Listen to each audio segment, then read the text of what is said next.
इस्रायल आणि इराणमध्ये सुरू असलेल्या युद्धाचा आजचा 7वा दिवस आहे। या युद्धावरून डोनाल्ड ट्रम्प यांनी एक मोठा दावा केलाय। इराणी नेतृत्व आता युद्ध समाप्त करण्यास तयार आहे असं डोनाल्ड ट्रम्प म्हणतात। आम्ही इराणशी अधिक लढू इच्छित नाही। इराणचं नौदल आणि वायुदल आम्ही संपवलंय। 3 दिवसात इराणच्या 24 युद्धनौका नष्ट केल्या आहेत, विमान विरोधी तोफाही नष्ट केल्या आहेत। इराणची अनेक लढाऊ विमानं आम्ही पाडली आहेत असा दावा ट्रम्प यांनी केला। तर इराणजवळ आता कोणतीही सिस्टीम, एअर डिफेन्स सिस्टीम नाहीये असं ट्रम्प यांनी म्हटलंय। I'm once again calling on all members of the Iranian Revolutionary Guard, the military and the police to lay down their arms. They're only going to be killed. And now is the time to stand up for the Iranian people and help take back your country.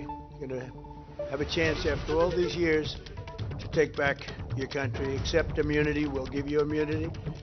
And we'll be giving you really the right side of history, because that's what it is. So you'll be perfectly safe with total immunity, or you'll face absolutely guaranteed death, and I don't want to see that. दरम्यान Trump यांचे सगळे दावे इराणच्या परराष्ट्र मंत्र्यांनी सपशेल फेटाळून लावलेत। इराणने युद्ध संपवण्याची मागणी केलीच नाहीये, अमेरिकेशी चर्चेची गरजच नाहीये असं इराणचे परराष्ट्र